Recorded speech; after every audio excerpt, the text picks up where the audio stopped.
दो ही इमेज हैं क्या? नहीं नहीं, और भेज दिए थे कल रात में, वो भी इंपोर्ट करनी है। होम पेज है इसका?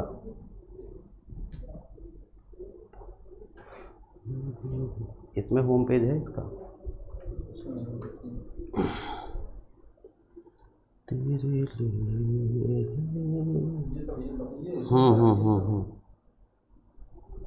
7-8 होंगी।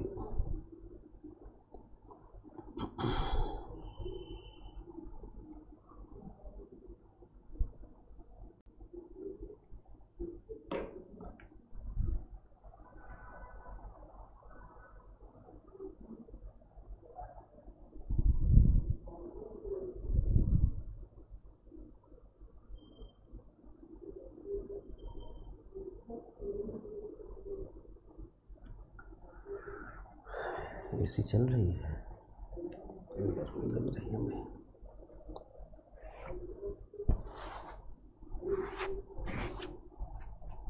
स्क्रीन चल रही है ना? हेलो दोस्तों, good morning, good morning all of you. सभी लोग कमेंट कर दें एक बार, आवाज़ पहुंच रही है?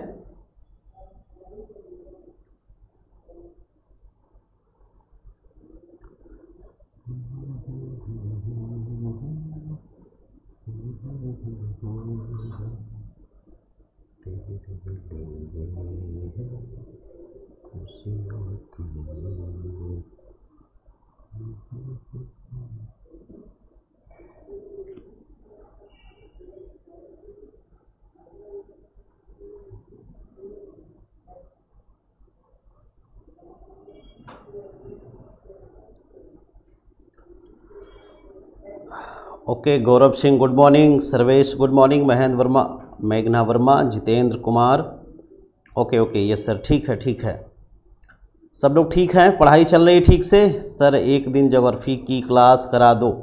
ज्योग्राफी की क्लास नहीं करा पाएंगे हम, ज्योग्राफी का पीडीएफ आपको दे देंगे, कुछ इंपॉर्टेंट क्वेश्चंस के नोट्स आपको हम दे देंगे, ठीक है?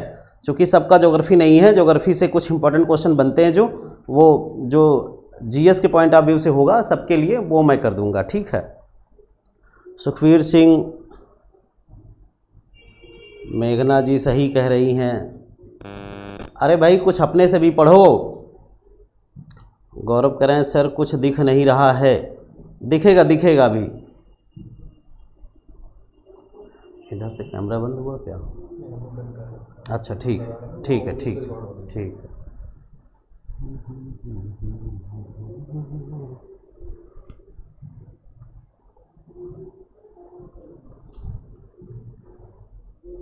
सुखवीर कह रहे हैं मेरा है ज्योग्राफी, ठीक है, गिने चुने लोगों का है। Alpana good morning, good morning. हाँ भैया, हाँ हाँ,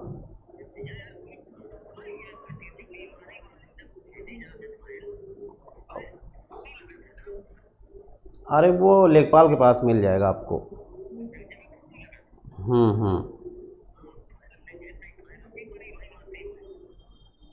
अच्छा वो आपका बीमारी वाला, चलिए हम दे देंगे आपको, हाँ हम दे देंगे, आएंगे तभी, ठीक ठीक ठीक है,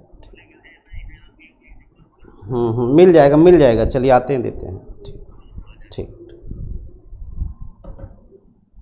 अभय बिंद दिख नहीं रहा, हाँ ठीक है, बस 2 सेकंड, दिख रहा है सब कुछ।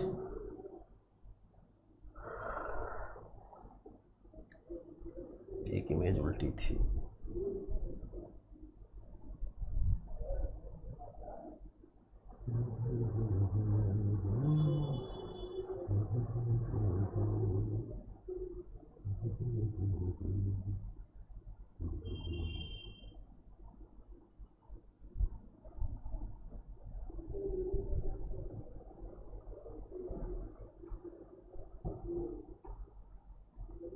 ठीक है, अब दिख रहा है? एक बार बता दें सब लोग, सभी लोग दिख रहा है अब सब कुछ? ठीक है, हाँ जी, ओके ओके। तो एक बात तो पहले आप ये बता दें, जिस दिन से डेट बढ़ी हुई है, क्या आप लोगों की पढ़ाई उसी तरीके से हो रही है या आप लोग सोना शुरू कर दिए हैं? 5 के बजाय 26 हो गई ये डेट, तो 20-21 दिन की बढ़ोतरी हो गई। सुखवीर कह रहे नहीं हो रही है। क्यों नहीं हो रही भाई? क्या इसीलिए डेट बढ़ी है कि पढ़ाई ना हो? डेट इसलिए बढ़ी है कि जो लोग कुछ पूरा ना कर पाए हो सिलेबस, कुछ चीज़ें पढ़ने से रह गई हो, जिनको ऐसा लग रहा था कि 2 दिन बाद मेरा होता तो और अच्छा हो जाता, तो उन सब के लिए डेट बढ़ी है। लोग हमेशा सोचते हैं कि मेरा 2 दिन बाद होता, 1 दिन और मौका मिल गया होता तो मैं ये भी पढ़ लेता। तो उस तरह से जो है, अच्छा अब स्टार्ट होगी। मात्र 10 लोग अभी जुड़े हैं, बाकी लोग पता नहीं कहाँ हैं। ठीक है, तो कल जो हमने एक रोज मैं जो वीडियो डाल रहा हूं यूट्यूब पे, आप यूट्यूब पे जाकर के वीडियो जरूर देखें।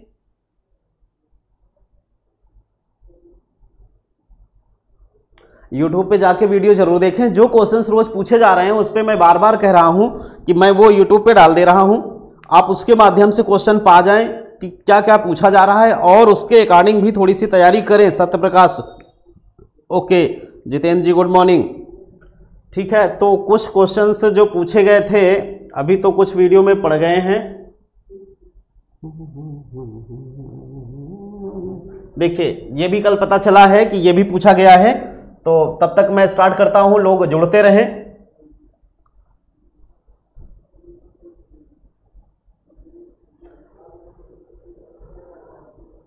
दिख रहा है सबको? देखिए ये पूछा गया 28/9 को, किसी बच्चे ने किया हुआ है, अजय कुमार। तो कल की डेट में इन्होंने किया था हमें मैसेज। 28 को मुझसे पूछे गए प्रश्न ये है। पहला क्वेश्चन इनसे क्या पूछ लिया गया? देखिए इनसे पूछा गया आपने 12th कब किया और कहां से किया?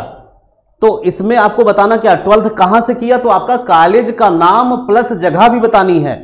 इसमें कहा गया है कि आपने 12th कब और कहां से किया, तो कब किया वो सन बताना है, कहां से किया, कहां से में कॉलेज और जो डिस्ट्रिक्ट होगा वो साथ में आ जाएगा। ठीक है, जगह का नाम भी आप बता देंगे कि इस प्लेस से भी साथ में जोड़ देंगे ये कॉलेज। ठीक है, जो भी आपका कॉलेज का नाम होगा और वो लोकेशन क्या होगी उसको ऐड कर देंगे, और सन तो आप ऐड ही कर देंगे। ये पूछा गया। सेम इसी तरह से ग्रेजुएशन कब किया और कहां से किया, तो ग्रेजुएशन में आपने जहां से भी किया हो, जब भी किया हो, तो कुछ लोग जैसे किसी यूनिवर्सिटी से किए हैं, डायरेक्ट इलाहाबाद यूनिवर्सिटी से अगर आप डायरेक्ट किए हैं तो इलाहाबाद यूनिवर्सिटी का नाम आएगा। अगर आप किसी कॉलेज से संबद्ध हैं, जैसे मान लीजिए ईश्वर शरण डिग्री कॉलेज है, और भी कई कॉलेज हैं इलाहाबाद यूनिवर्सिटी से संबद्ध, जो भी कॉलेज हैं आप कहीं से भी किए हो, अगर संबद्ध है तो आप नाम इलाहाबाद यूनिवर्सिटी का ही बताओ। यदि वो कहते हैं कि कॉलेज का नाम बताओ आप, तो आप बताओगे। यूनिवर्सिटी आपकी एक हो गई मेन, जिसकी ब्रांचेस होंगी तो वो कॉलेज होंगे। वो कॉलेज आप नाम तब बताएंगे जब कॉलेज पूछा जाएगा कि किस कॉलेज से किए हो। ठीक है, बाकी आप यूनिवर्सिटी का नाम ऐड कर दोगे। कौन सब्जेक्ट थे, तो ये सब्जेक्ट भी आपको बताने हैं। आप किस डिस्ट्रिक्ट से हो और किस मंडल में आता है। डिस्ट्रिक्ट आपको बताना है, किस डिस्ट्रिक्ट से है, किस जनपद से है, और वो किस मंडल में आता है, और उस मंडल में कितने जिले आते हैं। ये तो मैं रोज ही चर्चा करता रहता हूं कि इन चीजों पे एकदम आप फोकस कर लें। मैं फिर से ये क्वेश्चन इसलिए दिखा रहा हूं कि आपको ये ना लगे कि मैं चलो ये बता लूंगा। जैसे अभी कल ही मेरा इंटरव्यू हुआ एक लोगों से, तो नाम नहीं लूंगा, जिनसे भी हुआ है, मतलब ये कि कुछ बच्चे ऐसे हैं जो अभी अपने सटे हुए जनपद के नाम नहीं जानते। कुछ बच्चे ऐसे हैं जो मंडल में कितने जनपद हैं ये तुरंत नहीं बता पाते, गिनते हैं फोन आने पर। तो ऐसा किसी के साथ ना हो, आप एकदम लिख लीजिए कॉपी में कौन कौन से जनपद आपके मंडल के अंतर्गत आते हैं, कितने हैं और कौन कौन से हैं, दोनों चीजें, कितने हैं और कौन कौन से हैं। तैयारी में थोड़ी सी भी ढिलाई नहीं होनी चाहिए, ठीक है ना। सबकी तैयारी जिस तरह से चल रही थी वैसे ही चलनी चाहिए, इवन और अच्छा कर लो। अब तो 26 क्लियर ही हो गया है, तो 26 से 27 नहीं होना है, ठीक है ना। अब जितनी जल्दी हो सके आप तैयारियां कंप्लीट कर लो, जितना अच्छा परफॉर्म कर सको वो आपके लिए बेहतर होगा। और जो बच्चे ये सोच रहे हैं कि अभी एडमिट कार्ड आ जाए तो पढ़ाई शुरू करें, आशीष भी जुड़ गए हैं, ठीक है Ashish ji good morning, Mahesh ji good morning. ठीक है, मंडल का नाम और मंडल में कितने जनपद आते हैं और आपके जनपद से सटे हुए जो जिले हैं, इनको एकदम बखूबी याद कर लीजिए, ठीक है। मैं बार बार कह रहा हूं कि ये सब क्वेश्चन आपको फेस करने पड़ेंगे। आसपास के डिस्ट्रिक्ट के नाम बताओ, ये उससे पूछा गया बच्चे से, आसपास के डिस्ट्रिक्ट के नाम। तो आसपास में आप सटे हुए भी बता सकते हैं, थोड़ा सा आसपास और भी आप थोड़ा सा गैप भी कर सकते हो। जैसे इलाहाबाद का है बच्चा, सुल्तानपुर बता देगा तो आसपास का मतलब आ जाएगा। अगर 150 किलोमीटर की रेंज में है तो आसपास में आ सकते हैं, नहीं तो आप सटे हुए तो जरूर याद कर लें। ठीक है, एयर पोल्यूशन कैसे होता है, इसको रोकने के लिए गवर्नमेंट ने क्या उपाय किया, तो इसको आप पढ़ लीजिए, ये इंपॉर्टेंट टॉपिक है। एयर पोल्यूशन, बेरोजगारी को कैसे रोका जा सकता है, कैसे दूर की जा सकती है, इन पॉइंटों पे आप नोट्स बनाओ। आप गूगल सर्च करिए और लिखिए कि बेरोजगारी आपके भारत में, आपके उत्तर प्रदेश में, फिर आपके जिले में 3 चीजें आपको लिखनी है। एक तो भारत, दूसरा यूपी और तीसरा आपका जनपद, तीसरा आपका गृह जनपद। इसमें क्या बातें करनी है, इसमें जो 2 समस्याएं हैं, एक तो भारत लेवल पर 2 समस्याएं, एक तो भारत लेवल पर 2 समस्याएं, फिर यूपी लेवल पर 2 समस्याएं, फिर अपने जनपद की 2 समस्याएं। ये आप एकदम याद कर लीजिए, देख लीजिए सर्च करके कि क्या आपके जनपद में समस्या है मुख्य रूप से, जिसको वहां पे बताया जा सके। यूपी में कौन सी 2 समस्याएं बनी हुई हैं और भारत में कौन सी 2 समस्याएं बनी हुई हैं, इन पे फोकस करिए, लिखिए। हम आपको 2-3 दिन में, अभी कल तक क्लास कंटिन्यू होगी, इसके बाद जब क्लास होगी तो मैं आपको ऐप्स पे बता दूंगा कि किस किस दिन क्लास होगी। ठीक है, ऐप्स पर एक नोटिस बोर्ड का ऑप्शन आता है और आपका टाइमिंग का क्या कहते हैं उसको, टाइम टेबल का ऑप्शन आता है। तो वो सारी, कपिल चौधरी भी जुड़ गए हैं, ठीक है भाई, सारी चीजें आती हैं, तो मैं उस पर अपडेट कर दूंगा कि किस किस दिन क्लास होगी, कब कब होगी। चूंकि कल के बाद से क्लास रेगुलर नहीं होगी लेकिन होती रहेगी। ठीक है, आप लोग पढ़ाई से दूर ना जा पाए, जो तैयारी हुई है वो भूल ना जाए, हम बार बार रिवाइज कराते रहेंगे, बीच में क्वेश्चंस पूछते रहेंगे, इंटरव्यू लेते रहेंगे, ये सारा प्रक्रिया आपका होता रहेगा। जिस दिन से डेट बढ़ गई है उस दिन से इंटरव्यू देने के लिए ना मेरे पास फोन आ रहे हैं, ना कोई मैसेज कर रहा है। मैंने नाम पूछे, किसी का नाम नहीं आया, 1-2 बच्चों का आया। ठीक है, तो और कुछ तो ऐसे हैं जिनको मैंने 2-3 बार ट्राई किया, या तो फोन नहीं उठा, या तो अभी करते हैं फिर आया फोन नहीं, ऐसा भी हो रहा है। तो आप लोग पता नहीं क्यों इतनी ढिलाई कर रहे हैं, हमारे हिसाब से आपकी ये ढिलाई नहीं होनी चाहिए, आप और भी मन से लग जाओ। अब जो समय है वो आपका माइनस ही होना है। आज आपकी 29 तारीख हो गई है, तो जो समय बचा वो एक एक दिन घटता ही जाएगा। तो जितनी तेजी से आप तैयारी कर पाओ उतनी तेजी से करो। हाँ, इतना पढ़ो जो याद हो जाए। मैं ये नहीं कहूंगा कि पूरा दिन पढ़ते ही रहो और याद कुछ ना हो, उतना पढ़ो जितना याद हो जाए। 4 स्टेप में पढ़ाई करनी है, ये हमने बता दिया। 2-2 पॉइंट आप देख लो, भारत के नजरिए से, यूपी के नजरिए से और अपने गृह जनपद के नजरिए से, कौन से 2 पॉइंट में कमजोरी है, उसको सुधार करने के क्या प्रयास हो सकते हैं, ये आपको सब कुछ गूगल पे मिल जाएगा। ठीक है, ये आप नोट्स बना दें। 4 पढ़ाई जो करनी, जो लोग कहते हैं मुझे याद नहीं होता, कुछ ऐसे बच्चे हैं जो 2016 से पढ़ाई नहीं कर रहे हैं या 17 से छोड़ दिए हैं, 5 साल 6 साल, जिनका भी जब से भी छोड़े हैं गैप है, 2 साल 3 साल से तो पढ़ाई का मन नहीं करता, पढ़ी हुई चीजें याद नहीं होती, समझ में नहीं आती, उनके लिए मैं बता रहा हूं कि सबसे पहला तो आप एक बार उसको पढ़ाई करेंगे, यानी आप जनरली रीड कर लेंगे, कोई भी चीज रीड कर लेंगे। दूसरी बात, पढ़ी हुई चीज इतना पढ़िए जितना मन में दोहराया जा सके। आप 2 बातें 3 बातें, प्रदीप कह रहे हैं कि सर मेरा इंटरव्यू के लिए मैंने बोला था, अगर हो सके तो प्लीज ले लीजिए। ठीक है प्रदीप वर्मा, आपका एक बार हो चुका है शायद। ठीक है, तो अभी जो फोन से इंटरव्यू होने थे सबके नहीं हो पाए। जैसे ही वॉइस वाली रिकॉर्डिंग हो जाती, ऑडियो रिकॉर्डिंग हो जाती 2 बार, ठीक है, ऑडियो रिकॉर्डिंग हो जाती तो मैं वीडियो कॉलिंग से सबका करने लगता। तो अब इसमें मैं आज लिस्ट बना लेता हूं किसका हो गया किसका नहीं। जिनका नहीं हुआ है वो आज हमें कॉल कर लें, तो ऑडियो रिकॉर्डिंग वाला एक बार हो जाता, वो आपको काफी मदद करेगा, ऑडियो भी। इसके बाद वीडियो रिकॉर्डिंग होगी, मतलब कि वीडियो कॉलिंग होगी। सर मेरा भी ले लो सर, आशीष आपका ले चुके हैं, फिर भी ले लेंगे। अभी हम उनके लिए बात करें जिनका एक भी बार फोन से नहीं हो पाया है। ठीक है, वो आज हमें सारे लोग मैसेज कर दें। जिनका नहीं हुआ है, जो जिनका एक बार हो गया वो ना मैसेज करें, जिनका नहीं हुआ एक भी बार फोन से वो मैसेज करें कि आज मेरा ले लीजिए। ठीक है, नहीं भी करोगे तब भी मैं फोन करूंगा, अगर फोन पिकअप होगा तो लेंगे ही, नहीं होगा तो आपकी जिम्मेदारी है। अगर आप इतने जागरूक नहीं हो तो भाई हम कितना आपको टॉर्चर करेंगे। देखिए, पढ़ाई मतलब रीड करना है। सबसे पहली किताब या कॉपी आपने खोला, जो पढ़ा है 4 पॉइंट 5 पॉइंट जो आपको लगे 5 पॉइंट पढ़िए। दूसरी बात, उसको मन में दोहराइए, मन में दोहराइए। हमने पढ़ा कोई चीज और फिर पढ़ने के बाद मन में दोहराना है। तीसरी बात, जो मन में दोहराया उसको कॉपी में लिख देना है, उसको कॉपी में लिख देना है। तीसरी बात, उसको कॉपी में लिख देना है। और चौथी बात, जो भी आपको मिले उसको बता देना है या उससे पूछ लेना है उसी के बारे में। या तो जो व्यक्ति मिले आपसे, जो कोई लड़का मिल जाए, घर में कोई मिल जाए, आप उस चीज के बारे में बताओ, भले ही उसके काम का हो या ना हो। घर में कोई नहीं है, पिताजी हैं, तो आप पिताजी से बताओ आज मैंने ये पढ़ा, ये चीज ऐसे होती है। नहीं तो अगर कोई ऐसा बच्चा मिलता है जिसको वो चीजें पता है, तो आप कह दो इसके बारे में मुझसे पूछो। जैसे आपने अगर मंत्रियों के बारे में आज पढ़ा कि राज्य के, अपने उत्तर प्रदेश के मंत्रियों के बारे में, तो आप कह दो किसी से कि मंत्रियों के बारे में पूछो, कौन से मंत्री के पास कौन सा विभाग है, ये सब मैं बता दूंगा। और अगर उसको नहीं पता है तो ठीक है, आप कहो कि सुनो इस मंत्री के पास ये विभाग है, इस मंत्री के पास ये विभाग है, अच्छे से उसको बता दो। भले ही वो इंटरेस्ट ले या ना ले, आप अपनी बात को मन से निकाल दो। ठीक है, ऐसा अगर आप कर लेते हैं मात्र 3 बार, किसी चीज में यह प्रक्रिया अगर 3 बार कर ली गई, तो निश्चित रूप से 1 साल तक गारंटी लेता हूं कि 1 साल आप कुछ भी नहीं भूलेंगे, 1 साल तक नहीं भूलेंगे।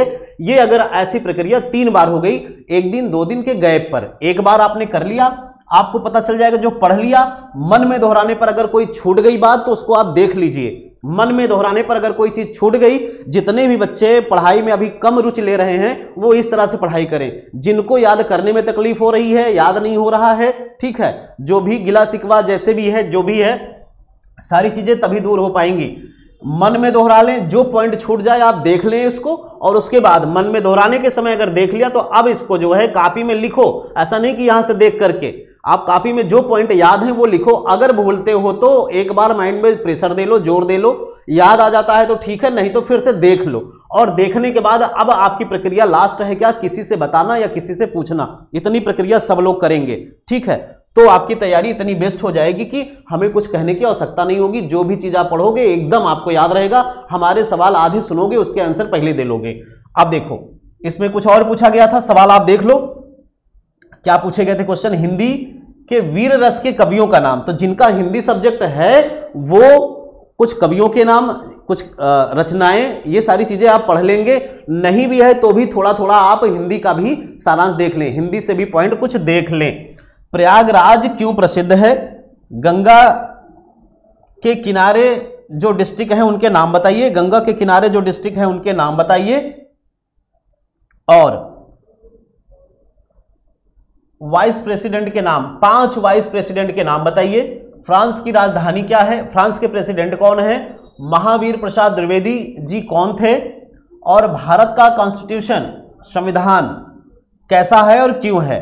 भारत की 2 प्रॉब्लम बताओ, उनसे रिलेटेड क्वेश्चन। भारत की 2 प्रॉब्लम के बारे में अभी हमने जिक्र किया कि ये आप एकदम कंठस्थ कर ले, आपको याद होना चाहिए, ठीक है। जितनी चीजें हम बताते चल रहे हैं, देखिए सारा कुछ हम तैयार नहीं करा पाएंगे, लेकिन अभी जो आपके पास 20 दिन का समय है, इस 20 दिन में क्या पढ़ना है क्या नहीं पढ़ना है, ये सारी चीजें हम क्लियर करते रहेंगे। जितनी चीजें ऐसी लगती हैं कि वो पढ़ाना ही है तो वो मैं पढ़ा दूंगा, बाकी आप जो है खुद से ये देखते जाएं। अब ये क्वेश्चन मिल गया तो इसके आंसर आप कहीं भी सर्च कर सकते हो, और आपको पढ़ाया भी गया, आप बता भी सकते हो, ठीक है।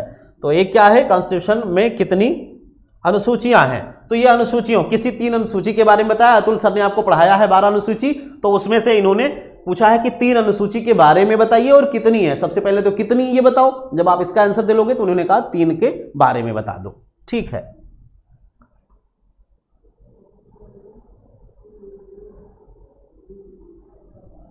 और एक ये पूछ लिया गया,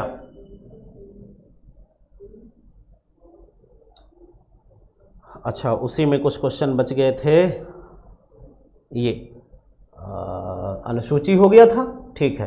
पार्लियामेंट में कौन कौन शामिल होते हैं, इसके अंगों के नाम बताइए। फिर भारत कैसा देश है, एकात्मक है कि संघात्मक है, ये पूछा गया। फिर समवर्ती सूची क्या है, ये पूछा गया। इतने क्वेश्चन, मतलब आप समझो कि 15 से 20 क्वेश्चन तक आपको फेस करना पड़ेगा। 15 से 20 क्वेश्चन का मतलब 10 से 15 मिनट, 10 से 15 मिनट आपको फेस करना है इंटरव्यू। अब आप इतना एक्सपीरियंस लेके जा रहे हो कि आपका इंटरव्यू अच्छा होना ही है, लेकिन आप पूरे मन से चीजें तैयार कर लो कि जो चीजें आती हैं आप उसको एक्सप्रेस कर पाओ, बता पाओ, रिप्रेजेंट कर पाओ ढंग से, ठीक है। यही हमें सीखना है। चलो अच्छा, कुछ ये क्वेश्चंस जनरली बार बार पूछे जा रहे हैं, इनसे देख लो। ये थोड़ा सा आप देख लो, यूपी का मैप है,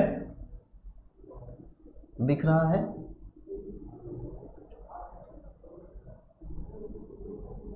ठीक है, दिख रहा है ना सबको।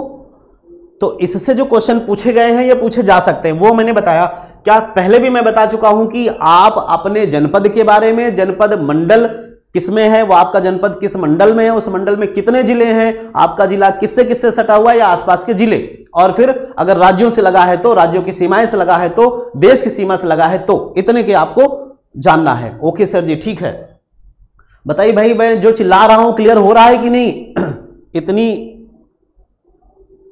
मेरा हरिशंकर करें मेरा इंटरव्यू लो सर, अभी नहीं, आप कमेंट में अभी क्लास के बाद मैसेज करोगे अपना नाम, ठीक है। सारे लोग केवल नाम नाम मैसेज करेंगे कि मेरा मेरा मेरा, ठीक है, मेरा नाम ये, आज मेरा इंटरव्यू लो सर, ठीक है, इतना ही आप कर देना, ठीक है। जो बातें मैं कह रहा हूं आप ध्यान से सुनो, ऐसा नहीं कि मैं यहां कह रहा हूं, क्लास खत्म होने के बाद, वीडियो देखने के बाद भूल जाओ। चलो ये तो जो इनको कहना था कह दिए, फिर अपने हिसाब से काम करो। अपने हिसाब से नहीं करना है, थोड़ा सा मेरे अकॉर्डिंग चलोगे तो आपको मैं निश्चित रूप से, मैंने कहा है कि आपको 15+ नंबर मिलेंगे तो मिलेंगे, अगर आप मेरे हिसाब से केवल तैयारी कर लोगे। मैंने बहुत ज्यादा कंटेंट भी नहीं दिए हैं, जो कंटेंट हम दे चुके हैं उतने से ही मैं गारंटी लेता हूं कि इससे ज्यादा नंबर आ जाएंगे, 15+ नंबर आपका होगा। बस केवल आप ईमानदारी से तैयारी कर लो, जो तैयार हो वो बता पाओ। देखिए यूपी का जो ये नक्शा है, ये जो मैप है, इसमें क्या क्या चीजें आपको देखनी है, इसमें जो आपको चीजें देखनी है, सबसे पहला तो ये जो पूरे जिले हैं, आप जिस जिले के हैं वो हमने बता दिया कि उससे मंडल का नाम और उससे सटे हुए। फिर आप देखेंगे कि इसकी जो सीमा लगी हुई है वो किन किन राज्यों से लगी हुई है, ठीक है। एक तो हो गया जिले की सीमा, दूसरा क्या, राज्य की सीमा। तो जो लोग जहां के होंगे, जैसे कोई बलिया का है तो देखेगा, उनसे पूछ ले जाएगा कि बताइए भाई बलिया, जैसे ही वो बलिया का नाम लेंगे उनके मन में आ जाएगा कि बताइए किस राज्य से सटा है, ठीक है, या आपके जिले से कितने राज्य सटे हैं, या फिर किसी राज्य की सीमा जो है, इस राज्य की सीमा से कौन सा जिला सटा हुआ है।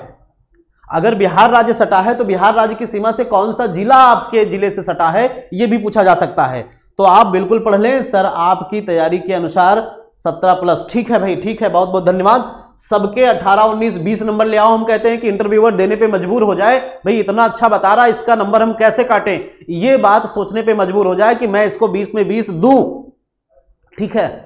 ऐसा इंप्रेशन आप डालिए वहां पे कि हम करके आए हैं तैयारी, आप पूछो जो पूछना है, और ऐसा इंप्रेशन हो वहां पे वो मजबूर हो जाए नंबर काटने पर, नंबर ना काटने पर, कि आप पूरा नंबर कैसे नहीं देंगे, ठीक है। तो 20 में 20 लाने का प्रयास करोगे दोस्त, तब जाकर के 17-18 मिलेंगे आपको। चलिए हम बात कर रहे थे कि अगर बिहार आपके जनपद से सटा है तो बिहार का कौन सा जिला सटा है, यह भी थोड़ा सा देख लेंगे, ठीक है। हम पढ़ा नहीं रहे हैं, बहुत ज्यादा इसके बारे में अभी हमको जानकारी नहीं है, लेकिन हाँ ये मैं बता रहा हूं कि अगर आप गाजीपुर के हैं, ये अगर सटा हुआ है तो आप कौन से जनपद से सटे हैं, ये राज्य के साथ साथ वो भी तैयार कर लेंगे। अभी एक लड़के से पूछा गया कि पूर्वी, आपको पता है ये जो मैप होता है ये ऐसे होता है, ईस्ट, वेस्ट, नॉर्थ और साउथ, पता है ना सबको माँ। ये अगर हम ऐसे बना दें इसको, तो ये जो है ईस्ट है, ये जो है वेस्ट है, और ऊपर आपका नॉर्थ यानी उत्तर, पूरब, पश्चिम, उत्तर और दक्षिण, तो ये आपका साउथ है, ठीक है, ये आपका साउथ है। पूरब, पश्चिम, उत्तर और दक्षिण पूछ लिया गया। सबसे पूर्वी जिला कौन सा है, उत्तर प्रदेश में आप रह रहे हो तो चीजों को जानो, सबसे पूर्वी जिला कौन सा है, तो आप यहां देखे होंगे सबसे, अगर ये बॉर्डर देखा जाए सबसे पूर्वी कौन सा आता है, बलिया। तो जिन बच्चों को नहीं पता है वो भी तैयार कर ले कि बलिया, और बलिया से सटा हुआ कोई राज्य जो होगा वो देख ले, ठीक है। ये तो क्वेश्चन मैंने कई बार किया है कि यूपी की सीमा से कितने राज्य जुड़े हुए हैं, तो आप सबने बताया है 8 राज्य जुड़े हैं, एक केंद्र शासित है, एक देश की सीमा लगी हुई है, ठीक है। तो ये सबके आंसर लगभग सही थे, कुछ ही लोग नहीं बता पाए। जो सटे हैं उनके नाम भी पता होने चाहिए, ठीक है। और सटे हुए के जो राज्य हैं उनके नाम के साथ साथ उनके मुख्यमंत्री और उनके राज्यपाल के नाम, ये 8 तो आपके हो गए जो सटे हुए हैं या फिर लगे हुए हैं, सीमावर्ती में हैं। इनके राज्यपाल मुख्यमंत्री के साथ कोई ऐसा प्रदेश जो चर्चित हो, किसी विषय पे चर्चा में हो, तो उसके मुख्यमंत्री और राज्यपाल, ठीक है। और कोशिश ये भी कर लें कि आगे जो है चुनाव होने वाला विधानसभा का, तो विधानसभा से भी क्वेश्चन जोड़ते रहिए आप, ठीक है। तो सबसे पूर्वी जिला आपसे पूछा जाएगा तो बलिया हो गया, और सबसे पश्चिमी जिला आपसे पूछा जाएगा तो शामली हो जाएगा। सबसे पश्चिम में देखेंगे तो कौन आएगा, शामली आ जाएगा। और सबसे उत्तर में देखा जाए तो यहां पर सहारनपुर आता है। सबसे ऊपर जो है उत्तर की ओर कौन सा है, सहारनपुर। तो चार तो ये सबको याद होने चाहिए। मैं किसी से भी इंटरव्यू लूंगा तो इनके बारे में पूछूंगा, झट से बताना है। 8 राज्यों के नाम रट डालो और 4 ये पूर्व, पश्चिम, उत्तर, दक्षिण। दक्षिण में कौन सा आ जाएगा, सोनभद्र। सबसे दक्षिणी जो आपका जनपद है वो कौन सा है, सोनभद्र। तो ये 4 आपको याद होने चाहिए। अब इसके बाद देख लो आप बिहार, झारखंड, छत्तीसगढ़, मध्य प्रदेश। 1 2 3 4 मध्य प्रदेश, इसके बाद 5 राजस्थान, और फिर हरियाणा 6, हिमाचल प्रदेश 7 और उत्तराखंड 8, और ये दिल्ली जो है वो केंद्र शासित है, वो 9वां है। ये 8 राज्य सटे हुए हैं। जिनको ना पता हो मैप को डाउनलोड कर लेना या फिर स्क्रीनशॉट ले लेना अगर हो पाए तो, नहीं तो मैं अभी ऐप पर ये डाल देता हूं तो इन चीजों को आप मिल जाएगा, गूगल पे भी मिल जाएगा। ऐसा नहीं कि सिम से लेना है आपको क्लास में से, ये सारी चीजें किताबों में भी लिखी हैं, आप इनको तैयार कर लो बस, ठीक है। इतनी ही चीजों पर हमें इस पर चर्चा करनी थी। और ठीक है, अब आपके जिले में जो नदियां होंगी उनके बारे में आपको पढ़ लेना है। देख रहे हैं कि इलाहाबाद से कैसे कैसे क्वेश्चन पूछे गए। खुसरोबाग से पूछ लिया गया, फिर चंद्रशेखर पार्क से पूछ लिया जाएगा, फिर वहां पे भारद्वाज आश्रम है उससे पूछ लिया जाएगा, संगम के बारे में डिटेल में पूछ लिया जाएगा। चीजें गहराई में, मतलब ये कि क्वेश्चन जैसे जैसे ओल्ड होते जा रहे हैं भाई, उनके पास जो क्वेश्चन थे वो खत्म होते गए तो वो कुछ भी पूछ सकते हैं। तो ऐसे नॉर्मली जो मन में आ वो पूछ लिए, ठीक है। तो ये पॉइंट आपका क्लियर हो गया होगा कि क्या पढ़ना है। उत्तर प्रदेश से संबंधित सारी चीजें पढ़ लेंगे। उत्तर प्रदेश में सबसे बड़ा जिला कौन सा है, जनसंख्या में, साक्षरता में कौन सबसे ज्यादा है, जनसंख्या में छोटा कौन सा है, साक्षरता में छोटा कौन सा है। उत्तर प्रदेश में कौन ऐसा जिला है जो पूरी यूपी में एक ही कोई ऐसी चीज है जिससे वो फेमस है, वन प्रोडक्ट वन नेशन करके एक है, तो वो चीज आप देख लें, उस पर क्या चीज है आपके जिले में, ठीक है।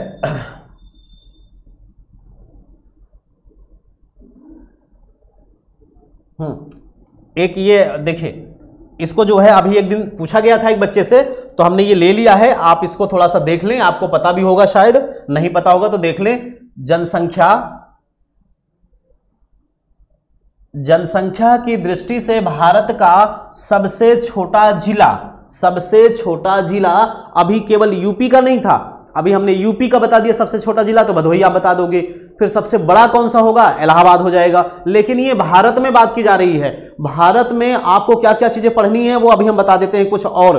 अभी ये देख लो आप, भारत में जनसंख्या की दृष्टि से सबसे छोटा जिला जो है दिबंग घाटी कहां पे है, अरुणाचल प्रदेश में। तो ये नाम तो पता होना चाहिए, किस प्रदेश में है, किस राज्य में, ये भी पता होना चाहिए। जहां मात्र 79 से 80 यानी कि ये 79-80 लोग रहते हैं, जितना कि आपके अगल बगल घर में अगर जोड़ लो तो 4-5 परिवारों में, 6 परिवारों में लोग रहते हैं, उतना ये जिले में रहते हैं। तो सबसे जो छोटा है जनसंख्या की दृष्टि से दिबंग घाटी, वो कौन सा है, अरुणाचल प्रदेश, ठीक है, इस राज्य में है। और बड़ा वाला आ जाएगा, तो बड़ा में आपको क्या बताना, जनसंख्या की दृष्टि से भारत का सबसे बड़ा जिला ठाणे है। इसका नाम आपने सुना होगा, ये कहां है, महाराष्ट्र में। कहां स्थित है, महाराष्ट्र में। तो वो छोटा हो गया और ये बड़ा हो गया, ये भारत लेवल पर है। लगभग यहां पर इसकी जनसंख्या 1.1 करोड़ है, 1.1 करोड़ है। मैं जल्दी से बताता चल रहा हूं, बहुत ज्यादा समय नहीं देना है, ठीक है। इसको देख लो आप, क्षेत्रफल की दृष्टि से भारत का सबसे छोटा जिला माहे है, पांडुचेरी में है। क्षेत्रफल की दृष्टि से सबसे छोटा है, क्षेत्रफल में छोटा है, एरिया में छोटा है, वो माहे है, ठीक है। माहे पांडुचेरी में है। इसका कुल क्षेत्रफल ये याद नहीं करना है, लेकिन अगर याद हो पाए तो कर लो। ये 9 वर्ग किलोमीटर है, मतलब 9 वर्ग किलोमीटर का मतलब क्या हो गया, 1 किलोमीटर 1 किलोमीटर 1 किलोमीटर, ऐसे 1 किलोमीटर एरिया में इसका जो एरिया है वो कितना होगा, 9 वर्ग किलोमीटर। तो सबसे छोटा जो जिला है वो माहे है, और कहां है, पांडुचेरी में। किस रीजन में, क्षेत्रफल में। और सबसे बड़ा आपका ये आ गया सबसे बड़ा। तो सबसे बड़े में आपको क्या देख लेना है, भारत में क्षेत्रफल की दृष्टि से सबसे बड़ा जिला कच्छ है, इस समय है। इससे पहले कोई और था तो आपको वर्तमान देखना है। वर्तमान के बाद अगर पूछ लिया जाएगा कि पहले कौन था तो उसके बारे में बता रहे हैं। ये गुजरात में है, कहाँ है? गुजरात राज्य में स्थित है कच्छ। भारत के पश्चिम में स्थित गुजरात के कच्छ जिले का कुल क्षेत्रफल 45,652 वर्ग किलोमीटर। अगर याद हो पाए तो 1000 में याद कर लीजिए, 652 की आवश्यकता नहीं, इतने को आप जीरो कर लेना, ठीक है। 45,000 के लगभग आप बता पाओगे तो चल जाएगा, लेकिन ये कि पूछा नहीं जाएगा, अगर पूछा जाएगा तो इतना ही पूछा जाएगा। या ये क्वेश्चन रिपीट हो चुका है तो हो सकता है पूछ ले जाए लगभग कितनी जनसंख्या है, तो लगभग कितना क्षेत्रफल है, तो क्षेत्रफल में आप बताएंगे कि कच्छ है जो सबसे बड़ा है और वो गुजरात का है, ठीक है। इसको थोड़ा सा देख लें, ये जो है आपका ये, तो ये जो बड़े में है इसमें हमने 2-3 लिख दिए हैं। हो सकता है कि एक तो पूछा गया है भाई, पहले ये पूछा गया था कि सबसे बड़ा भारत का जिला बताइए, सबसे छोटा बताइए जनसंख्या की दृष्टि से, क्षेत्रफल की दृष्टि से। तो यहां पर भारत के सबसे बड़े जिले ये क्षेत्रफल की दृष्टि से अभी हमको आपको बताया कि कच्छ है जो गुजरात में है और लेह है लद्दाख में है। इससे पहले देखिए लद्दाख जब पार्ट में डिवाइड हो गया, 2 पार्टों में डिवाइड हो गया, तो लेह जो है छोटा हो गया। अब छोटा हो गया तो कच्छ पहले नंबर पे आ गया, नहीं इससे पहले जो था वो लेह था। तो 3 आपको 1, 2, 3 आपको क्रम याद रखने हैं, जो 3 सीरियल में सबसे बड़ा, उससे छोटा, इससे छोटा। जैसलमेर राजस्थान में है, तो आगे जो भी लिखे हैं ये राजस्थान के ही हैं, आप पढ़ो ना पढ़ो लेकिन 3 कम से कम आप पढ़ लो कि गुजरात में, लद्दाख में, फिर राजस्थान में, ये 3 है, जो कच्छ है, फिर लेह है, फिर जैसलमेर है। ओके ठीक है, इतनी चीजें हो गई आपकी। इसके बाद ये क्या है? अच्छा ये राज्य है, तो राज्य भी आपको पता होंगे, इसको भी थोड़ा सा आप रिवाइज कर लें। क्या है? क्षेत्रफल के अनुसार भारत का सबसे छोटा राज्य, तो सबसे गोवा भारत का सबसे छोटा राज्य है। क्षेत्रफल की दृष्टि से राज्यों में बात हो रही है, अभी हमने किस पे बात किया था? जिले में, जनपद की बात किया था। अब राज्यों में बात आ जाएगी तो राज्य में आपका गोवा आएगा, और भारत का सबसे कम जनसंख्या वाला ये क्षेत्रफल में है गोवा, और जनसंख्या वाला सिक्किम आ जाएगा। जनसंख्या कौन आ जाएगा? सिक्किम। सिक्किम की जनसंख्या सबसे कम है। आप याद करना चाहो तो संख्या रट लो, नहीं तो अगर आप इतना करते हो ठीक है, नहीं तो इसके बारे में कम पूछा जाएगा। इसके बारे में 2-4% चांसेस हैं, लेकिन ये जो है 99% चांसेस हैं इसके पूछने के। आपसे नहीं पूछा जाएगा तो किसी और बच्चे से पूछा जाएगा। ऐसा नहीं कि एक सवाल हर बच्चे से पूछा जाएगा, आपसे पूछा गया, कुछ दूसरे से पूछा जाएगा, कुछ दूसरे से, लेकिन हम जो पढ़ाए हैं अभी आपके पास सामने वीडियो भी आ ही रहा है सारा कि क्या पूछा जा रहा है। आप उसमें से देख भी सकते हैं कि हम जो पढ़ा रहे हैं उसमें से कितनी चीजें आ रही हैं। 100% चीजें हमारे ही पढ़ाने से नहीं आएंगी, ये कंफर्म है, ठीक है, कि जितना हम पढ़ाएं उसी में से पूछ लिया जाए, क्योंकि वहां पर भी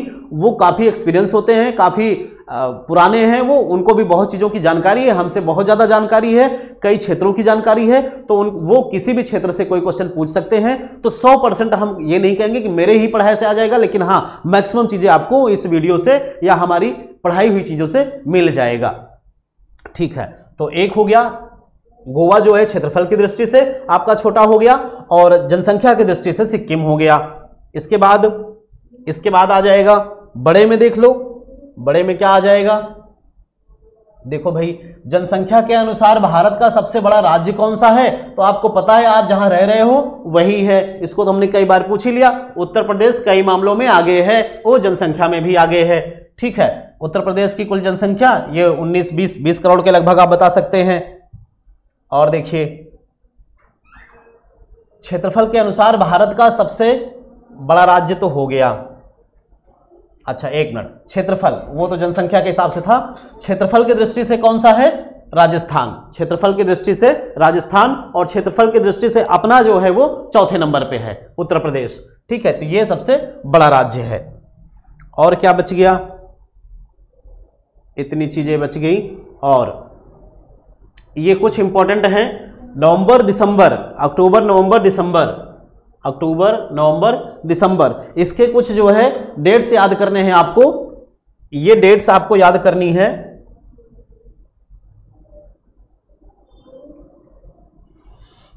देखिए आपको यही इतनी डेटें कम से कम हम बता रहे हैं कि ये याद कर लेना है, ठीक है। इतना अगर याद है तो आपका फंसेगा नहीं। आने वाला 2 अक्टूबर है, ये 2 अक्टूबर अहिंसा दिवस या गांधी जयंती, 2 अक्टूबर को गांधी जयंती होती है, उन्होंने किस पे जोर दिया था, अहिंसा पे, तो ये अहिंसा दिवस और गांधी जयंती ये दोनों नामों से जाना जाता है, 2 अक्टूबर को मनाया जाता है। ठीक है, ये आपसे पूछा जा सकता है क्योंकि आप 26 अक्टूबर को जाएंगे तो अक्टूबर चल रहा होगा और अक्टूबर में घटित हुई चीजें या आने वाली चीजों से आप संबंध याद कर लेंगे, वो पूछी जा सकती हैं। तीसरा है विश्व पशु दिवस, और फिर 5 यानी 5 ये जो लिखा है अक्टूबर, 3 अक्टूबर, 5 अक्टूबर को विश्व शिक्षक दिवस, 5 अक्टूबर को विश्व शिक्षक दिवस, और 5 सितंबर को क्या था, शिक्षक दिवस। 5 सितंबर को शिक्षक दिवस था जो अपने यहां मनाया जाता है इंडिया में, और ये विश्व में है, पूरे वर्ल्ड में है ये। 8 अक्टूबर को भारतीय वायुसेना दिवस, 9 को विश्व डाक दिवस। 11 नंबर ये बहुत इंपॉर्टेंट है लड़कियों के लिए, अंतरराष्ट्रीय बालिका दिवस, अंतरराष्ट्रीय बालिका दिवस, ये इंपॉर्टेंट है, ये इंपॉर्टेंट है, ये है। ठीक है, एक ये अहिंसा पशु वाला हो सकता है कि जनरली ना पूछे। 14 अक्टूबर को विश्व मानक दिवस है, 15 अक्टूबर को विश्व छात्र दिवस, तो ये भी आपका इंपॉर्टेंट है, ये हम इसको राउंड कर दे रहे हैं, जो आपके इंपॉर्टेंट हैं ये हम इसको राउंड कर दे रहे हैं, तो ये इंपॉर्टेंट हो गए। बाकी आप पढ़ लेंगे इनको भी तो भी अच्छा रहेगा, जो हैं वो भी। ठीक है, विश्व खाद्य दिवस 16 अक्टूबर, 24 को संयुक्त राष्ट्र दिवस, तो ये भी इंपॉर्टेंट है, 24 अक्टूबर को संयुक्त राष्ट्र दिवस, और 31 को राष्ट्रीय एकता दिवस, ये भी इंपॉर्टेंट है। इंदिरा गांधी की पुण्यतिथि, ये भी इंपॉर्टेंट है। इतनी चीजें आप रट लेंगे अच्छे से। ठीक है, एकता दिवस सरदार पटेल से जुड़ा हुआ है। ठीक है, अगले पे चलते हैं, ये आपका अक्टूबर हो गया। नवंबर में आ जाते हैं, नवंबर में आपको क्या पढ़ना है, ये इतनी बातें नवंबर की आपको देख लेनी है जो इंपॉर्टेंट है, कुछ ना पढ़ना तो इतना जरूर पढ़ लेना जो हम बता रहे हैं। 7 नवंबर को राष्ट्रीय कैंसर जागरूकता दिवस है, राष्ट्रीय कैंसर जागरूकता दिवस। एड्स दिवस 1 दिसंबर को होता है, ये क्या है, कैंसर से जागरूकता दिवस मनाए जाने के लिए 7 नवंबर। 11 नवंबर को राष्ट्रीय शिक्षा दिवस है, 11 नवंबर को राष्ट्रीय शिक्षा दिवस है, और 12 को राष्ट्रीय पक्षी दिवस। तो ये राष्ट्रीय पक्षी दिवस भी कई बार एग्जामों में पूछे गए हैं, इंटरव्यू में भी पूछा जा सकता है ये कई बार। बाल दिवस आपको पता है 14 नवंबर को मनाया जाता है, बाल दिवस, जो बच्चे स्कूल में आप भी मेला लगाए होंगे, प्रोग्राम किए होंगे, तो बाल दिवस 14 नवंबर को मनाया जाता है। किससे संबंधित है ये, और एक और है विश्व मधुमेह दिवस, तो आप इसको भी पढ़ लेंगे। जो चीज पढ़ रहे हैं उसके बारे में 2-2 लाइन, थोड़ा सा ज्यादा तो बता नहीं रहे हैं, मुश्किल से हमने 5 या 15 या 20 होंगे टोटल, तीनों मिलाकर के 20 होंगे, तो 20 के बारे में थोड़ा थोड़ा 1-1 लाइन 2-2 लाइन नेट से सर्च करके नोट्स में लिखेंगे कि ये जो मनाया जा रहा है ये इसका क्या मेन पॉइंट 2 हैं, तो उससे अगर क्वेश्चन बनते हैं तो आप 2 क्वेश्चन कम से कम बना लें अपने से कि इसके बारे में 2 लाइन लिख लें, जो भी होगा। राष्ट्रीय प्रेस दिवस 16 नवंबर, विश्व शौचालय दिवस, विश्व बाल दिवस, देखिए ये 20 नवंबर, यहां पर क्या है, बाल दिवस 14 नवंबर को मनाया जाता है। ठीक है, और विश्व बाल दिवस यानी ये अपने भारत तक में सीमित था, और ये विश्व बाल दिवस मनाया जाता है 20 नवंबर को, ये नवंबर में ही दोनों हैं, और शिक्षक वाला 1 सितंबर में था, 1 अक्टूबर में था। ठीक है, 26 को क्या है, राष्ट्रीय दुग्ध दिवस, और फिर ये बहुत इंपॉर्टेंट है, ये बहुत इंपॉर्टेंट है, मोस्ट इंपॉर्टेंट, राष्ट्रीय विधि दिवस या संविधान दिवस जिसे कहते हैं 26 नवंबर। 26 नवंबर आपका बहुत ही इंपॉर्टेंट है, ये आप याद कर लें क्योंकि आपका जो इंटरव्यू होना है वो थोड़ा सा आगे जाके 26 नवंबर आ जाएगा, अक्टूबर आ जाएगा, तो इनसे हमने बता दिया। आगे दिसंबर में भी कुछ जो इंपॉर्टेंस हैं वो आप देख लो, दिसंबर में भी थोड़ा सा देख लो आप। पहला क्या है, 1 दिसंबर को विश्व एड्स दिवस, विश्व एड्स दिवस मनाया जाता है। 2 दिसंबर को विश्व कंप्यूटर साक्षरता दिवस, ये दोनों इंपॉर्टेंट हैं, एड्स दिवस भी और कंप्यूटर दिवस भी, विश्व कंप्यूटर दिवस भी इंपॉर्टेंट है। ये है 4 दिसंबर को भारतीय नौसेना दिवस, और 5 दिसंबर को विश्व मृदा दिवस, मिट्टी से संबंधित, और 10 दिसंबर को अंतरराष्ट्रीय मानवाधिकार दिवस। इनके बारे में थोड़ा सा आपको पता होना चाहिए, विश्व जो मानवाधिकार दिवस है ये किस लिए मनाया जा रहा है, क्या इसमें होता है। 14 दिसंबर को राष्ट्रीय ऊर्जा संरक्षण या विश्व ऊर्जा दिवस। ठीक है, ये 16 वाला बहुत इंपॉर्टेंट है, 16 जो दिसंबर है विजय दिवस, ये बहुत इंपॉर्टेंट है आपके लिए। और बच गए क्या,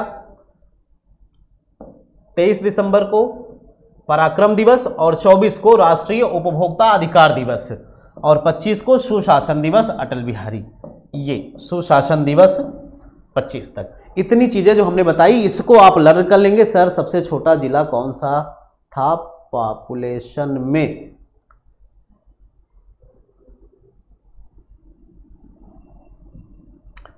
बताओ भाई, इसमें अभी इतनी चीजें, ठीक है, सारी चीजें लगभग हो गई।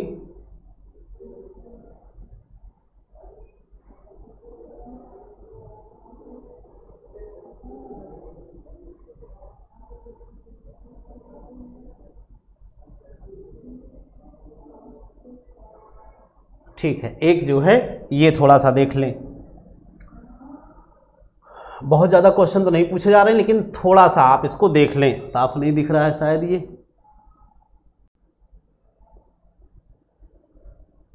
ठीक है, मैं इसको पढ़ देता हूँ। ये फोटो ही है, तो अल्पना करें कि सर ये क्लास अपलोड कर दीजिएगा। हाँ, क्लास अपलोड हो जाएगी भाई, हो जाएगी, क्लास अपलोड हो जाएगी।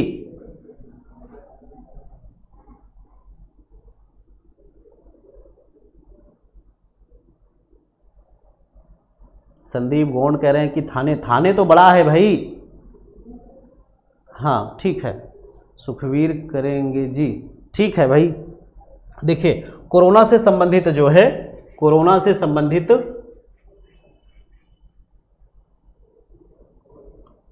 संबंधित ये कुछ पॉइंट हैं जो आपको मेन है, वो मैं बोल दे रहा हूं। इसमें दिख ना रहा हो तो आप आवाज से नोट कर लेना, ठीक है। एक तो ये कि जो है कोरोना वायरस की पुष्टि सबसे पहले दिसंबर 2019 में मध्य चीन की राजधानी हुबई प्रांत वुहान में हुई थी। तो ये दिसंबर 19 में ही पाया गया था। अपने यहाँ जैसे कि लोग फरवरी या मार्च में सुने होंगे, लेकिन ये चीन में जो है दिसंबर 19 में ही पा लिया गया था। दिसंबर 19 में ही ये पा लिया गया था। WHO ने कोरोना वायरस से होने वाली बीमारी का आधिकारिक नाम कोविड-19 रखा। कोविड-19, WHO ने इसका आधिकारिक नाम कोविड-19 रखा। और कहीं कहीं पर आपने देखा होगा नोवेल कोरोना वायरस रखा गया। तो जो नोवेल का मतलब न्यू है, कोरोना वायरस पहले भी आ चुका है, कोरोना वायरस का नाम पहले भी आया हुआ है, कोरोना वायरस का नाम पहले आया था। तो नोवेल कोरोना का मतलब ये नया वाला है। तो ये नाम और ये कोविड-19, ठीक है, ये दो चीजें। तो एक तो ये WHO ने इसका आधिकारिक नाम रख दिया, और फिर 11 मार्च 2020 को WHO ने इसका वैश्विक महामारी घोषित की। 11 मार्च 2020 को वैश्विक महामारी, मतलब आप महामारी के बारे में थोड़ा सा पढ़ लेंगे, ठीक है, महामारी के बारे में पढ़ लेंगे। आपको पता है कोरोना वायरस से जो मानव का शरीर प्रभावित होता है वो कौन सा अंग है? वो फेफड़ा है। जो कोरोना से प्रभावित हो रहा है वो अंग कौन सा है? फेफड़ा है। और इसके जो सिम्टम्स हैं वो सर्दी जुकाम इस तरह से हल्के भी हो सकते हैं, ज़्यादा भी हो सकते हैं। और ज़्यादा संक्रमण होने से आपको पता है कि मौत भी हुई होंगी कई। तो भारत में कोरोना वायरस का पहला मामला केरल में दर्ज हुआ था। ये इंपॉर्टेंट है, भारत में कोरोना वायरस का पहला मामला केरल में दर्ज हुआ था, ये इंपॉर्टेंट है, ठीक है। लक्षद्वीप एकमात्र ऐसा द्वीप है जहां कोई मामला नहीं आया था। लक्षद्वीप में कोरोना का कोई भी मामला नहीं आया था, ठीक है। और जो कोरोना से पहली मौत हुई थी वो कर्नाटक में पहली मौत हुई थी। पहला जो है कोरोना मामला आया था केरल में, और कोरोना से पहली मौत हुई थी कर्नाटक में, ठीक है। ये कुछ इंपॉर्टेंट पॉइंट हैं, पूछे जा सकते हैं, हो सकता है कि पूछा जाए, बहुत जरूरी नहीं है, लेकिन आप थोड़ा सा जान लें, थोड़ा सा टच में रहेंगे। अभी आपके पास 20-25 दिन समय है तो आप इसको पढ़ लेंगे, है ना। मोदी जी ने जो जनता कर्फ्यू लगाया था वो 22 मार्च को, तो ये डेट अगर याद रहे तो याद रख लीजिए, थोड़ा सा इंपॉर्टेंट है, ये डेट थोड़ी सी इंपॉर्टेंट है। 22 मार्च को कोरोना कर्फ्यू, 22 मार्च को जनता कर्फ्यू लगा था। जब आप लोग जहां थे वहीं ऐसा लग रहा था कि समय रुक गया है। वो कब था? 22 मार्च। वो कब था? 22 मार्च का। और 23 मार्च से लॉकडाउन लग गया था। 23 मार्च 2020 से लॉकडाउन लग गया था, ठीक है। और कोरोना को महामारी घोषित करने वाला पहला राज्य तो वो हरियाणा है। उन्होंने घोषित किया WHO ने महामारी, लेकिन राज्यों में सबसे पहले किसने? हरियाणा ने घोषित किया था। और पंजाब जो राज्य था ये पूर्णतया राज्य में देखा जाए तो इसने पहले कर्फ्यू लगाया। पूर्ण कर्फ्यू पंजाब ने अपने राज्य में लगाया, केंद्र ने लगा दिया वो अलग की बात थी। केंद्र पूरे को मैनेज कर रहा था, राज्य ने अपने अपने, जैसे अब क्या है सारे राज्यों पे छोड़ दिया गया, राज्यों ने जिले पे डीएम लेवल पे छोड़ दिया गया कि आप अपने हिसाब से मैनेज करो, कहां लगाना है कहां नहीं लगाना है, कंटेनमेंट जोन कहां बनाने हैं कहां नहीं बनाने हैं, अपने हिसाब से सेवाएं आप दो। तो ये लोग अपनी जिम्मेदारियों को बांट दिए। पहले क्या केंद्र में हो गया तो सारी चीजें कहीं है कहीं नहीं है, लेकिन केंद्र में लागू हो गया, इसका मतलब सारे राज्यों में सारे जिलों में लागू हो गया। तो किसी का फायदा किसी का नुकसान हो रहा था। तो जहां जैसी स्थिति हो वहां वैसा काम किया जाए, इसलिए राज्यों पे छोड़ दिया गया, राज्यों ने जिलों पर छोड़ दिया। तो पंजाब में जो है पूर्णतया कर्फ्यू लगाया गया था। अगर राज्य की बात आएगी तो पंजाब ने लगाया था, ठीक है। और क्या इसमें पढ़ लेना है आपको,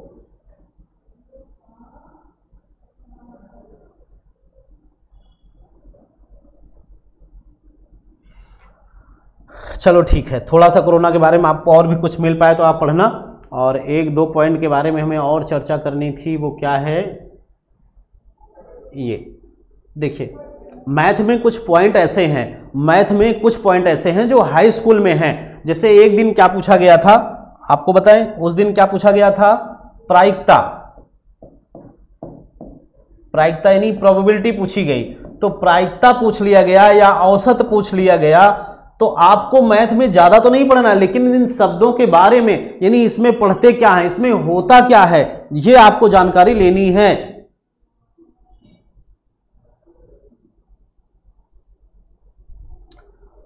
जितेंद्र पाल कह रहे हैं द्वितीय लॉकडाउन कब से कब तक लगा था। आप डेट देख लो भाई, नेट पे सर्च कर लीजिए। ये 23 मार्च से पहला लगा था, लगभग 30 या 31 दिन के लिए शायद लगा था शुरुआत में। तो उसके बाद से आप देख लीजिए, मई में शायद 19 मई से लगा था शायद, देख लीजिएगा आप। प्रायिकता के बारे में, औसत के बारे में, जैसे ये शब्द क्रमचय, संचय, तो ये शब्द के बारे में पूछ सकते हैं, ये क्या मतलब इसका मैथ में। तो ठीक है, प्रायिकता के बारे में अगर हम बात करें तो प्रायिकता थोड़ी सी आप जान लो कि प्रायिकता अगर आपसे पूछी गई तो प्रोबेबिलिटी का मतलब होता है संभावना। जहां पर आप बात करते हो, जब भी आप बात करते हो कि आप इस तरह से बात करते हो कि ऐसा हो सकता है, जब भी आप बात करते हो कि ऐसा हो सकता है, ऐसा हो सकता है, यानी वहां पर संभावना की बात आती है, वहां पर निश्चय नहीं होता, वहां पर निश्चय नहीं होता, 100% श्योर नहीं होता, वहां प्रोबेबिलिटी की बात आती है।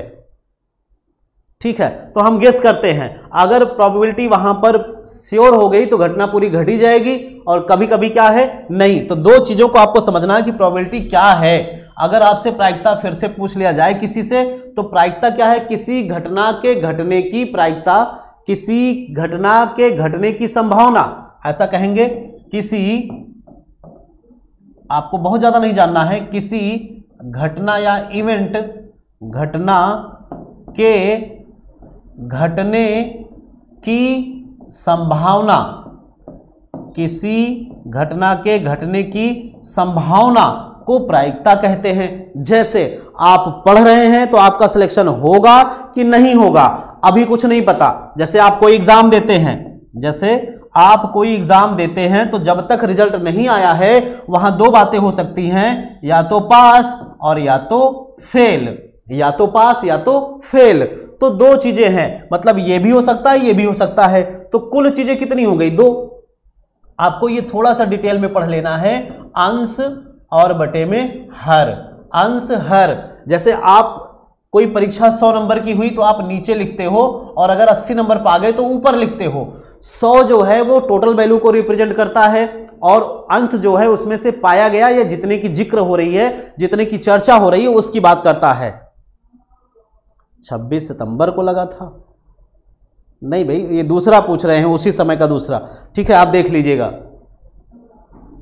सर मैथ पे थोड़ा फोकस कर दीजिए। हाँ कर रहे हैं, बहुत ज़्यादा तो नहीं, चूंकि जिनका मैथ नहीं है उनको फिर काफ़ी बोरिंग लगने लगेगा, उनको लगेगा कि हमें तो समझ में नहीं आ रहा है, इसलिए हम ज़्यादा चीज़ें फोकस नहीं करेंगे। आपको कोई पर्सनल प्रॉब्लम होगी तो आप फ़ोन से आप उस टॉपिक पर डिस्कस कर लीजिएगा, ठीक है। जिनका मैथ से है, मैं वो चीज़ें कवर कर रहा हूँ जो सबसे पूछा जा सकता है। किसी एक पर्टिकुलर मैथ के बच्चे से जो पूछा जा सकता है, अगर आपने एमएससी कर लिया है तो आपसे मैथ में जो पूछा जाएगा वो हम यहां नहीं बताएंगे, क्योंकि सबको देखते हुए उन पे भार नहीं डालना है, बोझ नहीं डालना। आप उतना कर पाओ जितना सारे लोग मैनेज कर पाए, ठीक है, हम वही करेंगे। तो हम यहां अंश हर के बारे में बता रहे थे। परिभाषा हो गई, किसी घटना के घटने की संभावना जो होगी वो प्रायिकता कहलाएगी, ठीक है। अब आप देख लो, जो हम अंश और हर बता रहे हैं, अंश और हर जो हम बता रहे हैं, अंश का मतलब हो गया जितने की चर्चा की जाएगी। जैसे आपने कहा कि 10 लोग हैं, एक कक्षा में 10 लोग हैं, एडमिशन लिए, लेकिन आए 7 लोग, तो इसको रिप्रेजेंट किया जाएगा 7/10 से। सेम इसी तरीके से अभी हमने कहा या तो बंदा पास होगा और या तो बंदा फेल होगा, तो कितनी पॉसिबिलिटी बन गई? 2। कितनी संभावनाएं हैं? 2, या तो पास या तो फेल। लेकिन जब रिजल्ट आएगा तो वो या तो पास होगा या तो फेल। अभी तो 2 थी, लेकिन जब रिजल्ट आएगा तो 1 होगा। सर सब पढ़ाओ आप कुछ ना पढ़ना, हम ही सब पढ़ा दें भाई। या तो वो पास होगा या तो फेल होगा, यानी एक चीज आएगी। तो प्रोबेबिलिटी कितनी हो गई? 1/2। 1/2 को अगर परसेंटेज में व्यक्त किया जाएगा तो आधा, क्योंकि परसेंटेज पूरा जो होता है वो 100 होता है। तो 100 यहां पर दोनों पास और फेल दोनों मिलाकर के 100 हैं, तो उसमें से 50% चांसेस हैं फेल होने के, 50% हैं पास होने के, ठीक है। तो ये प्रोबेबिलिटी हो गई 1/2। चाहे पास होने की कह लें चाहे फेल होने की, दोनों की प्रायिकता जो है 1/2 है। मैं 1-2 एग्जांपल लेकर के और जल्दी से ये खत्म कर रहा हूं कि प्रायिकता अगर आ जाए तो आप इसको जल्दी से बता पाएं अच्छे से, और एग्जांपल जरूर बताइएगा। किसी घटना के घटने की संभावना को प्रायिकता कहते हैं। जैसे आप ये कह सकते हैं कि A, B, C 3 लोग हैं, ठीक है। अब ये तीनों में से हमें 2 चीजें लेनी है, तो 2 को किस तरह, आप ऐसा ना समझो 3 ना कह लें, हम ये समझ लें कि 2 सिक्के हैं आपके पास क्या है? 2 सिक्के हैं। अब 2 सिक्के हैं तो आपको पता है एक हेड और टेल, ये सिक्के में होते हैं हेड और टेल। अगर 2 सिक्के उछाले जाएंगे तो पहले एक ही सिक्का उछाला जाता तो हेड या टेल आता, तो या तो हेड आएगा या तो टेल। कितने में से? 2 में से। हेड और टेल 2 चीज हो गई, आएगा तो क्या आएगा? या तो हेड या तो टेल, यानी एक ही आएगा। तो टोटल 2 हो गए, 1 और 1 आने की, तो ये 1/2 हो गई इसकी प्रायिकता। 1/2 क्या हो गई इसकी प्रायिकता। लेकिन अगर 2 सिक्के उछाले गए, तो 2 सिक्के उछाले जाएंगे तो आप समझो क्या आ सकता है। जो 2 सिक्के उछाले गए तो क्या पॉसिबिलिटी बन सकती है? दोनों में हेड आ सकता है और हेड टेल आ सकता है, या पहले में टेल और दूसरे में हेड आ जाए, या दोनों में टेल आ जाए। तो अब देखो, जो 2 सिक्के उछाले गए तो 1 कॉम्बिनेशन, 2 कॉम्बिनेशन, 3 और 4 कॉम्बिनेशन बन गए, यानी जो हर है वो संपूर्ण मान है। तो संपूर्ण मान आपका यहां पर कितना आ जाएगा? 4, क्योंकि 4 तरीके से आ सकता है। या तो दोनों में हेड आ जाए, या तो एक में हेड टेल आ जाए, या तो टेल इसमें हेड आ जाए, या दोनों में टेल आ जाए, ठीक है।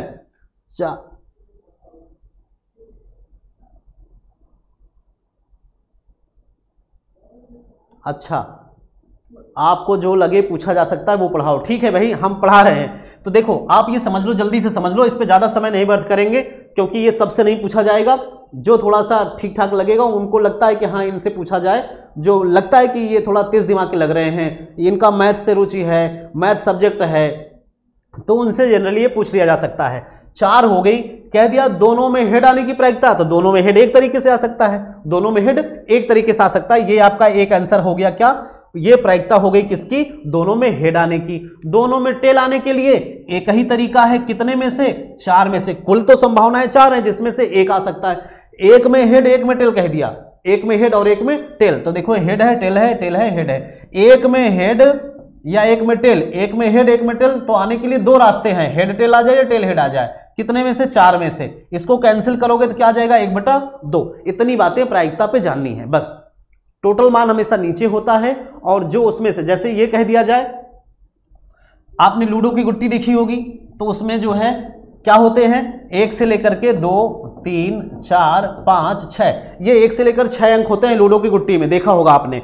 तो यहां पर कुल जो प्रक्रियाएं हो गई, कुल जो तरीके हो गए वो 6। आपने ऐसे फेंका, 1 भी आ सकता है, 2 भी, 3, 4, 5, 6, कोई भी आ सकता है। तो आप कह दो कि वहां पर 1 आने की प्रायिकता, तो एक ही तरीके से आ सकता है। कितने में से? 6 में से। तो प्रायिकता हो गई 1/6। कोई भी एक अंक आने की प्रायिकता, कोई भी एक अंक आने की प्रायिकता 1/6 ही होगी, लेकिन कह दिया कोई सम अंक आने की प्रायिकता, तो सम 1 2 3, सम अंक आने के 3 तरीके हैं, 2 आ जाए, 4 आ जाए, 6 आ जाए, कितने में से? 6 में से इसको रिप्रेजेंट करेंगे 1/2, 3 एकम 3, 3 दूना 6, 1/2। विषम आने की प्रायिकता 1 3 और 5, तो ये क्या हो गए? 3 कितने में से? 6 में से, तो ये भी कितना आ जाएगा? 1/2। ये प्रायिकता हो गई, बस इससे ज्यादा चर्चा नहीं करेंगे, ये प्रायिकता हो गई। अब हम आते हैं इस पे, ये क्या है आपका? क्रमचय और संचय। जो किसी ने नहीं पढ़ा होगा ये पूछा जा सकता है, हमें लग रहा है कि ये इंपॉर्टेंट है, इसलिए मैं आपको बता रहा हूं। इन चीजों को कोई पढ़ेगा नहीं, जैसे प्रायिकता कोई नहीं पढ़ के गया होगा और पूछ लिया गया, ऐसे ही ये क्रमचय संचय भी आपसे पूछा जा सकता है। जो कोई नहीं पढ़ के जाएगा और आप लोग पढ़ लेंगे तो बता सकते हैं। मैं कोशिश करूं कि मैं मना रहा हूं कि जो आप मैं पढ़ा रहा हूं वही पूछा जाए, तो मुझे भी खुशी होगी कि मेरे पढ़ाए सारे क्वेश्चन आए ज्यादा से ज्यादा। देखिए, क्रमचय और संचय 2 वर्ड हैं, ठीक है। जो लोग मैथ नहीं भी पढ़े हैं वो भी ध्यान से सुन लें, इस सारी चीजों से आप रोज गुजरते हैं, रोज करते हैं, बस नया शब्द मिल रहा होगा, कुछ लोगों को नया शब्द मिल रहा होगा, कुछ लोग सारे पढ़े हुए हैं, ये दोबारा तिबारा दिख रहा है। हाई स्कूल इंटर में आपने देखा होगा, ये मिले होंगे, जिसको नहीं मिला है तो आप शब्द याद कर लो, क्रमचय और संचय। कहते हैं ना कि संचय कर रहे हैं, या क्रमचय का मतलब नाम से पता चल रहा है, यहां पर परम्यूटेशन लिखा है, परम्यूटेशन, इसको हम अरेंजमेंट भी कहते हैं, अरेंजमेंट। और ये कॉम्बिनेशन को हम इसको सिलेक्शन भी कहते हैं, इसको हम सिलेक्शन भी कहते हैं। अगर सेकंड मीनिंग लिख लेंगे तो बहुत आसान हो जाएगा। कॉम्बिनेशन को सिलेक्शन और परम्यूटेशन को अरेंजमेंट, ये व्यवहारिक भाषा में हमने बता दिया। सिलेक्शन का मतलब चुनाव करना, ये क्या है? चुनाव। सिलेक्शन का मतलब चुनाव करना, चुनना, और अरेंजमेंट का मतलब होता है सजाना या सजावट। अरेंजमेंट का मतलब क्या है? सजाना या सजावट। बोलिए भाई, ये बातें क्लियर हो गई कि नहीं? दोनों में अंतर पता हो गया? ये सजाना हुआ और ये सेलेक्ट करना हुआ, सजाना और सेलेक्ट करना। तो आपको अपनी भाषा में ऐसे जनरली बताना, क्योंकि वहां हमें एकदम मैथ में घुस करके आंसर नहीं देना। क्या बताना है? क्रमचय पूछा जाएगा तो बताएंगे सर ये परम्यूटेशन इसको कहते हैं, या फिर अरेंजमेंट इसका मतलब होता है सजाना, इसका मतलब होता है सजाना। फिर मैं एक एग्जांपल बताऊंगा, वो एग्जांपल जोड़ देना, कंप्लीट आंसर। फिर संचय का मतलब कॉम्बिनेशन या सिलेक्शन होता है, चयन करना या चुनना, चयन करना या चुनना, इसका मतलब है हिंदी में, ठीक है। सिलेक्शन से पता हो रहा है सिलेक्शन होना, तो सिलेक्शन आपका हो रहा है तो चुन रहे हैं ना। कई लोग थे जिसमें से चुना जा रहा है, कई लोग थे जिसमें से चुना जा रहा है। अब दोनों के एग्जाम्पल समझ लो। यहां क्या लिखा गया, यहां क्या लिखा, ये मैथ की भाषा है। लिखा क्या है? किसी दिए गए वस्तुओं के समूह में से कुछ अथवा सभी वस्तुओं को लेकर बनाया गया विन्यास या व्यवस्था, व्यवस्था का मतलब अरेंजमेंट, उस समूह का एक क्रमचय कहलाता है। जो हमने बताया वही है, इसको पढ़ोगे तो कंफ्यूज हो जाओगे, याद नहीं होगा। हमने क्या कहा? क्रमचय का मतलब सजाना, ठीक है, सजाना या क्रम में लगाना, और संचय का मतलब सेलेक्ट करना, चुनना या चुनाव। अब एग्जाम्पल समझते हैं। अब एक एग्जाम्पल समझ लो जल्दी से। टाइम कितना हो गया? 50 हो गया, ठीक है। देखो,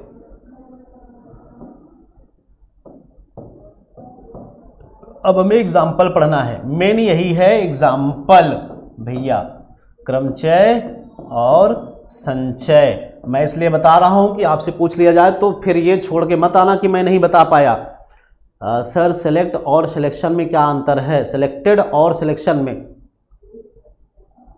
अभी सिलेक्शन की बात हो रही है और जब आपका चयन हो जाएगा तो सिलेक्टेड हो जाओगे, ठीक है। अभी सिलेक्शन पे चर्चा हो रही है। आप कहां हो? अजीत, अजीत बैटरी इसकी लो हो रही है, चल जाएगी क्या? बैटरी लो हो रही है। तो देखिए, क्रमचय और संचय मतलब ये कि हमारे पास ए बी सी ये 3 लोग हैं, हमको 2 लोगों को चुनना है।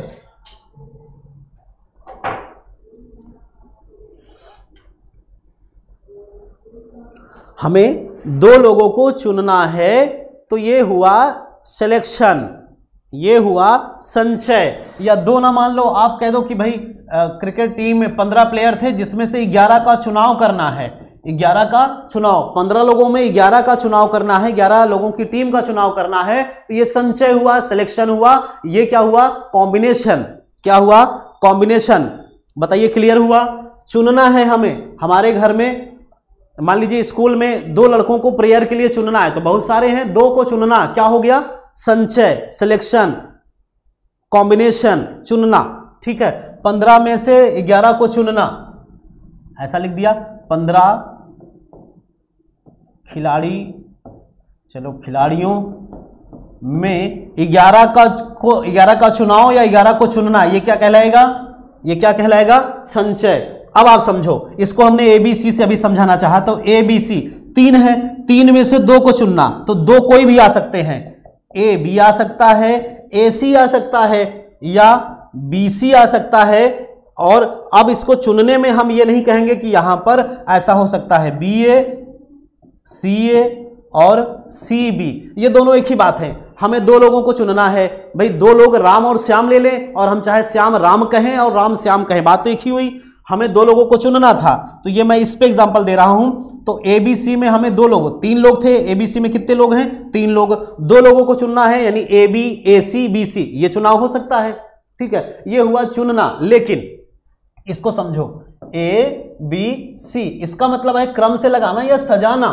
तो अगर हमको 3 में से 2 को चुनना है और यहां क्या है? सजाना है, तो चुनाव तो इस प्रकार से हो गया। हम ये चाहे कह लें, चाहे ये कह लें, चाहे हम राम श्याम कह लें, चाहे राम और श्याम कह लें, और चाहे श्याम और राम कह लें, बात एक ही है ना।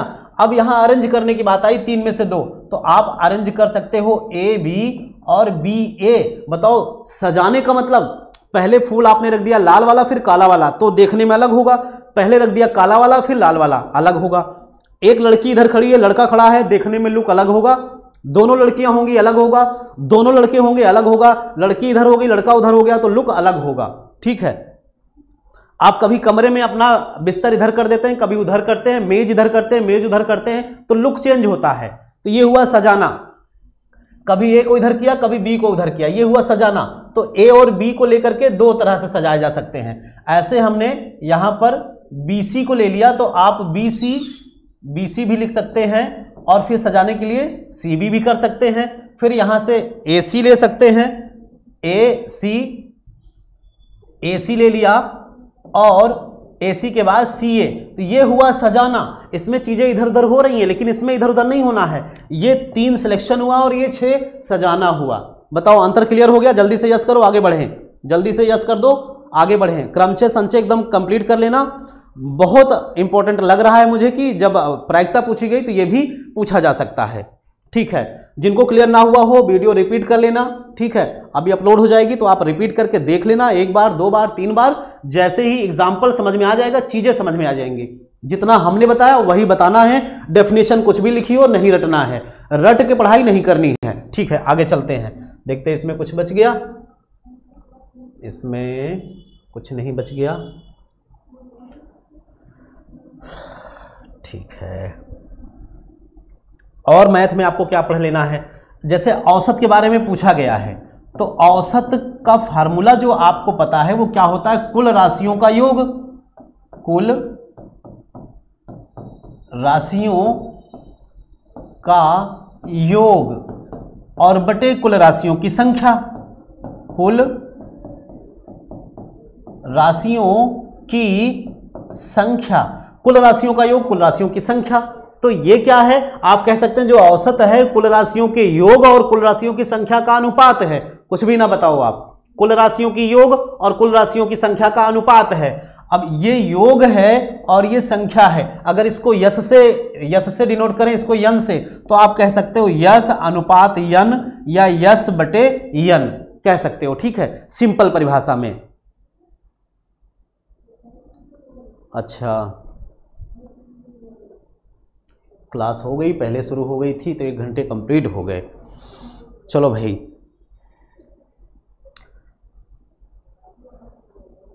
ठीक है, कल मिलते हैं फिर। अजीत, क्लास ओवर हो गई?